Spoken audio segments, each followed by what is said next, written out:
students. Today we are going to talk about customary measurements. As we've talked about, the metric system is used all over the world. The customary system is used here in the United States only. So today we're going to talk about how to convert with the customary system. You are looking at a copy of your sheet that you were given that has all of the different conversions on it. Here we have length, here we have weight, time is universal, and here we have capacity. Capacity is usually for liquids or things that are used for volume. Weight is used to see how much something weighs, and length is for distance. So you can see, for example, 1 foot is 12 inches, a yard is 36 inches. This is opposed to the metric system, where the metric system uses meters and centimeters and millimeters and kilometers. So today we're going to talk about how to convert between all of these different things. You can multiply and divide by these different numbers, or you can write a proportion so that you don't have to worry about whether you're multiplying or you're dividing. So today I'm going to show you how to use a proportion. If you find that multiplying and dividing is easier, please feel free to do so. So let's take a look at an example.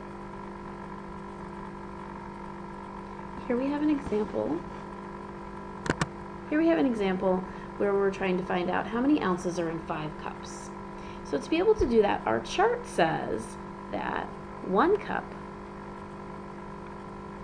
is equal to 8 ounces. If you look back at the chart, 1 cup equals 8 ounces.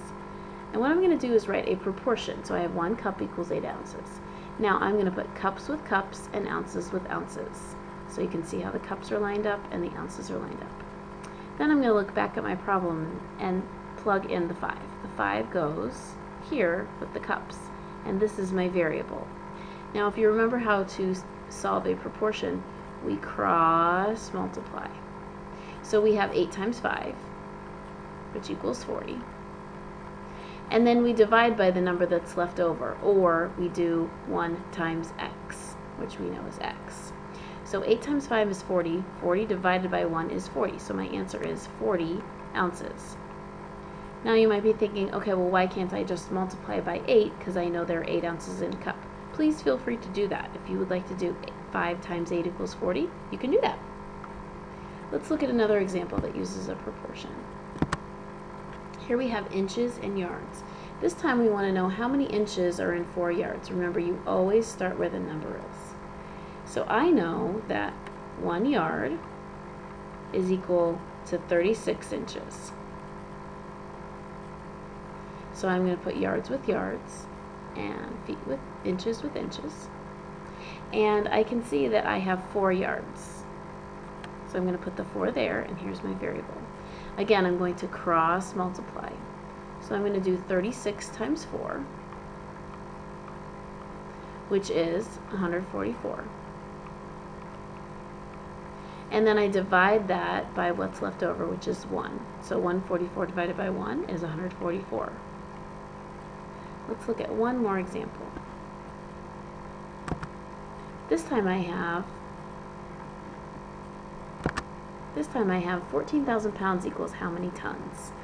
If I look back at my chart, I can see that 1 ton is equal to 2,000 pounds. Now again, so that I don't have to remember whether I'm going to multiply or divide, I'm going to do proportion. So I'm going to put my tons here and pounds here. And this time I'm going to put the 14,000 pounds here. And here's my variable. Now when I cross multiply, the numbers that I have together are these numbers instead. So I'm going to do 14,000 times 1. And that's 14,000. Then I have to divide by the number that's left over. So I'm going to do 14,000 divided by 2,000. And that ends up equaling, go ahead and figure that out, ends up equaling 7. So my answer is 7 tons. And if you just wanted to do 14,000 divided by 2,000 to get 7, that would give you the right answer. Hopefully these examples helped you figure out how to solve for the customary system. Have a great day.